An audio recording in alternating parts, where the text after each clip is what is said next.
Дорогие путешественники, зачем мы ездим в туристические поездки? Кто-то отправляется, чтобы удивить себя чудесной природой нашей необъятной планеты.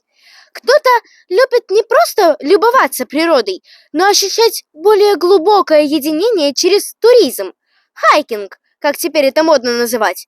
И, конечно, каждому интересно знакомство с дикой фауной. Увидеть живое существо, которое обычно в нашей жизни возможно увидеть только в зоопарке, это особенное удовольствие. Ну а есть такие, кто в далеких странах любит заниматься спортом, каякингом, серфингом или дайвингом, например. Ни одна поездка жителя средней полосы не может считаться полноценной, если отдых прошел вдалеке от океана или хотя бы моря. Наконец, отдельная категория – это познавательные поездки по историческим местам, где можно прикоснуться к давно уже прошедшим событиям, узнать о таких, которые откроют для вас неизвестные грани мировой истории и понимание отношений между странами и народами. Наконец, познание истории – это не только сами мировые события, но, в принципе, человеческие достижения древности и настоящего. Есть такие места, где можно совместить несколько таких типов туризма. По крайней мере, выбрать то, что по нраву именно вам. Одна из таких удивительных стран – это Оман. Конечно, как и везде, придется столкнуться с рядом компромиссов и определенных условностей. Но Оман – это невероятные пляжи, богатая морская жизнь и хорошо организованный дайвинг, современные музеи, целый ряд невероятных экзотических мест для прогулок и туризма на колесах и совершенно волшебных крепостей и замков, будто сошедших с картины художника. В этом выпуске проведу обзорную экскурсию по Оману. Открою новую серию приключений Лерушки-путешественницы. Обсудим, что там дорого и что дешево, что хорошо и плохо организовано, за каким отдыхом туда ехать. Наконец, несмотря на то, что страна небольшая, важно определиться, какую ее часть посетить. А уже в последующих выпусках, как это водится у нас на канале, углубимся в конкретику. Кто вы такая? Как кто? Я талант. Самолеток. Изобретательница и путешественница.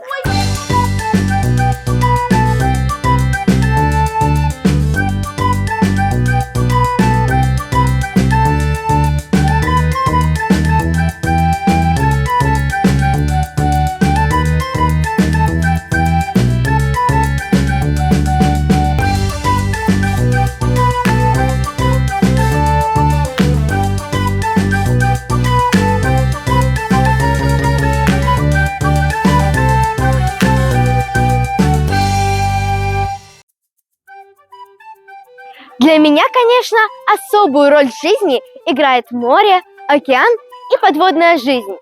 С детства я мечтала заняться дайвингом, но покататься в волнах и поплавать в соленой воде – это лучшее для меня развлечение, которое только можно придумать. В этом отношении Оман действительно удивительная страна.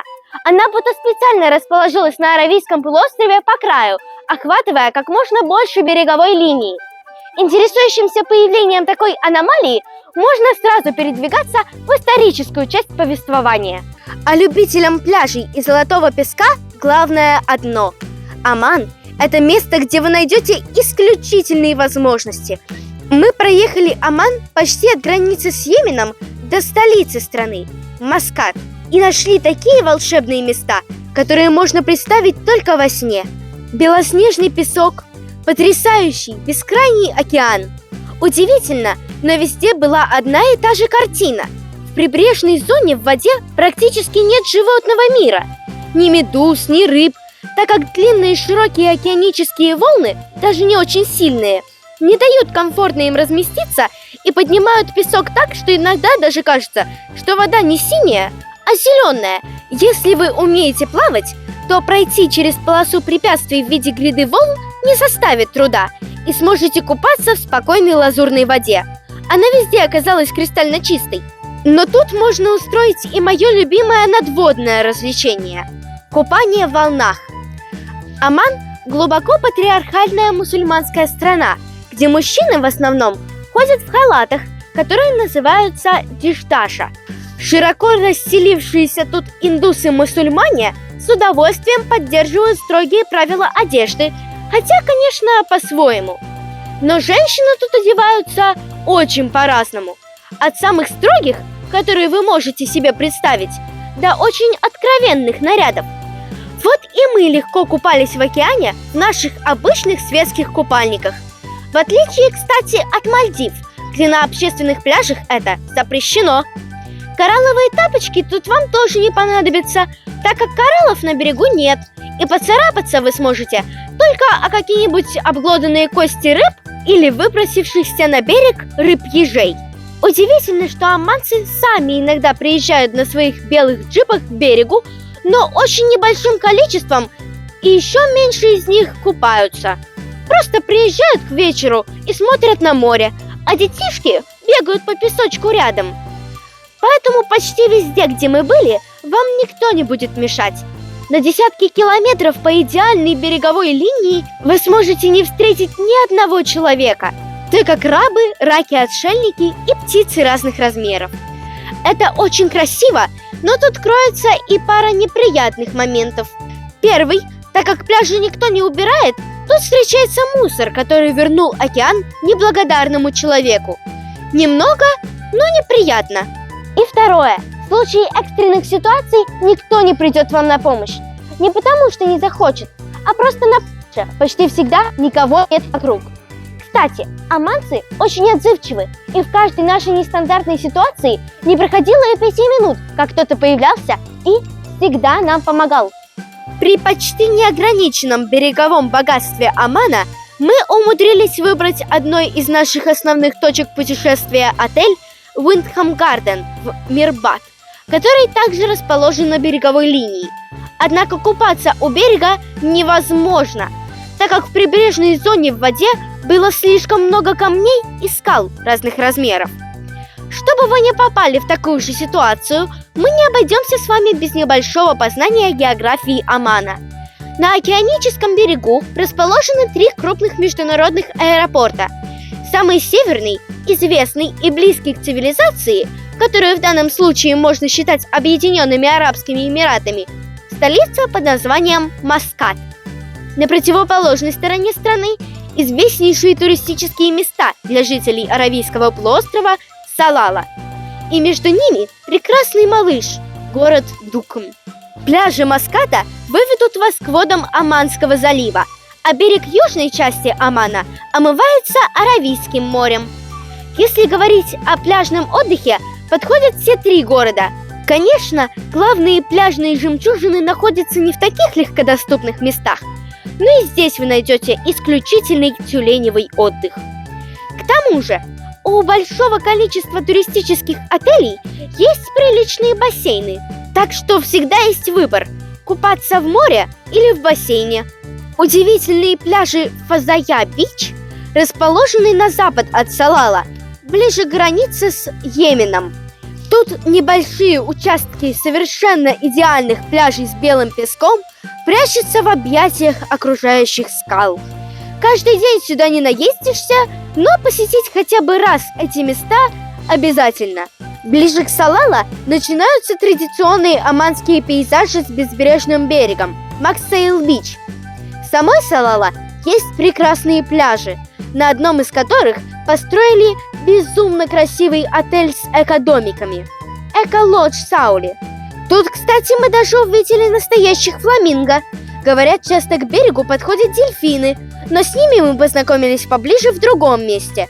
Мирбад, пригород Салала, в основном стоит на каменных пляжах, хотя и тут есть длинная песчаная линия.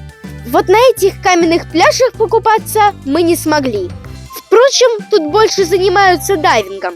В этом городе расположен самый крупный дайв-центр, который мы обнаружили. Самые невероятные пляжи расположились на длинном отрезке пути от Мирбад до Дукм. Места тут дикие, ни отелей, ни заправок, ни какой-либо цивилизации. Может быть, именно от этого пейзажи тут захватывают настолько, что дорогу в 6 часов мы еле преодолели за 12. Кроме длиннющих океанических пляжей, эти места могут похвастаться и уютными лагунами. Сам по себе Дукм нам показался лучшим местом, куда надо приезжать на пляжный отдых. Отдыхающих тут немного, а доступ открывается и в одну, и в другую сторону к самым прекрасным пейзажам Омана и к самым прекрасным пляжам. Не всех их мы успели посетить, но то, что видели, невозможно передать словами и даже камерой. На пляжной линии Омана самая удивительная точка – это Рас-аль-Хад. Этот мыс врезается в водную гладь, разделяя Оманский залив и Аравийское море. Тут расположен заповедный берег Рас-аль-Джинс, на котором большие зеленые черепахи откладывают яйца. Летом в июле-августе, в черепаший сезон, каждый день можно увидеть десятки огромных черепах, тяжело пробирающихся по пляжу, и маленьких черепашат, спешащих по самому опасному пути своей жизни – к водной глади. Но даже вне сезона с черепашками удается познакомиться, хоть и не в столь массовом порядке. Несмотря на то, что Маскат – город исключительный для Омана, и, по сути, настоящая цивилизация пока царствует только здесь, он и сам обладает самым известным пляжем Омана – Аль-Курум. Но и по пути от Рас-аль-Хад до Маската традиционные оманские пейзажи, длиннющие широченные песочные пляжи в районе Тиви и Бандар-Джиса. На юг от Маската тянется береговая линия с прекрасным мелким песочком.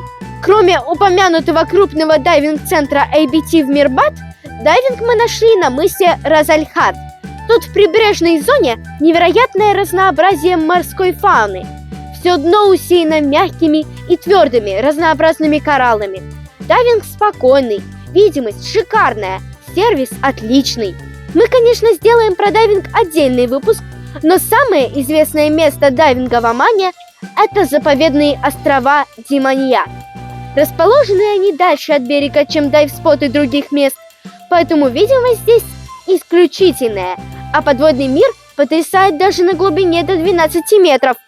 Если же вы не дайвер, то лишний раз порекомендую вам посетить город Дуком.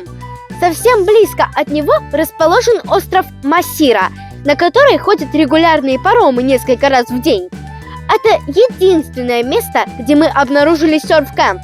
Хотя вообще, учитывая длинные четырехрядные волны почти на всем протяжении берега Омана, мне показалось это странным. Даже этот серф-кэмп не работает круглый год. Классический серфинг там практикуется только летом, а в остальное время обитают там кайтеры. Почему летом? Потому что в Омане с середины июня до середины сентября властвует ветер, несущий сезон дождей – хариф. Во время хариф на юге Омана в море практически невозможно плавать. Температура воды, которая и так чуть теплая даже в самые жаркие сезоны, падает до 20 градусов Цельсия. Ну а самое страшное – это непредсказуемые течения и очень неспокойное море. Ну а на берегу в регионе Тафар, столицей которого и является Салала, почти на протяжении всего харифа стоит густой туман. И вы думаете, что это самый нетуристический сезон Салала? А вот и нет. Жители со всего Аравийского полуострова съезжаются туда, потому что это единственное место, где можно выйти на улицу и почувствовать прохладу. Ну а за 2 месяца муссонов Салала превращается в настоящие зеленые тропические джунгли, больше походящие на какой-нибудь Вьетнам или Бали. Но этого мы не увидели, потому что в отличие от арабов за прохладой не гоняемся и приехали в Оман в самый жаркий сезон. В мае тут так знойно, что пересыхают водопады и реки, а местные жители не выходят из машин даже на заправке или когда что-то хотят купить в мелких забегаловках. Они просто паркуются возле входа и нетерпеливо бибикают, чтобы к ним подбежали продавцы или заправщики. Самое забавное, что хариф влияет практически только на Дафар, и в летние месяцы в Маскат жара не спадает, а вода в Оманском заливе поднимается выше 30 градусов Цельсия. Так что если вы, как и я, ищете жаркой экзотики с купанием в океане, лучше отказаться от посещения Омана в летние месяцы. В зимние, наоборот, может оказаться некомфортно прохладно. Идеальные времена года для посещения Омана – это осень и весна до середины мая. Но даже и в это время разница между температурой воздуха и воды существенная. И, конечно, Оман – это не место, где очень комфортно и приятно загорать. Слишком жарко. Еще одна существенная деталь – повышенная соленость воды. Из-за высокой температуры воздуха вода из океана интенсивно испаряется, и поэтому она в этой части Аравийского моря и в Оманском заливе очень-очень соленая. Может быть, именно поэтому, а может и по какой-то другой причине, оманцы предпочитают водные процедуры принимать в других местах. Мы их можем называть оазисы. Именно так они выглядят. Совершенная пустыня вокруг, и вдруг в ущелье пальмы, между которыми течет речка или водопад. У оманцев такие места называются вади. Иногда вади – это целая полноводная река, как, например, в Вади Дарбат. Иногда это красивое озерцо с экзотическим водопадом, как Вади Аш-Шивания. Но самое поразительное, что даже есть вади, расположенные в устье реки, как в случае с Максейл-Бич. И вместо того, чтобы организовывать место купания и детских развлечений на шикарном песочном пляже, они все это делают в 2 шагах от океана, именно в устье пресной реки, на травке. Зимой, весной никто не купается, так как большая часть вади пересыхает. А вот во время кхариф, когда рядом бушует океан, они с удовольствием отдыхают на берегу речки. Кроме вади, оманцы часто посещают места природных катаклизм, которые называются синкхол. В доисторические времена в таких местах произошли провалы почвы округлой формы, совершенно разных размеров, от небольших, где образовались небольшие удивительные водоемы, до просто огромных, с потрясающими своим масштабом видами. И посещать такие места в Омане – отдельное удовольствие. Вообще в стране очень развит такой туризм на колесах. Туризм с рюкзаками, причем с ночевками под открытым небом. И палатки разрешено устанавливать где угодно. В принципе, Оман – это очень свободная и безопасная страна с шикарной транспортной доступностью. Бензин и аренда машин тут очень недорогая, поэтому очень рекомендую обратить внимание на автомобильный туризм. Обязательно отдельно сниму про него выпуск, так как роуд-трип – это лучшее, что можно сделать в Омане после пляжей, моря и дайвинга. Отдельно стоит упомянуть про единственный туристический город Омана в прямом смысле слова. Это Низва. Древняя столица расположена в горной местности, окружена бесчисленным количеством живописнейших фортов, замков и дворцов. Оман характерен столетней средневековой борьбой с европейскими поработителями, после которой остались такие исторические прекрасные памятники, от которых голова идет кругом. Главное, их так много, что в принципе можно организовывать исторический отпуск на 2 недели.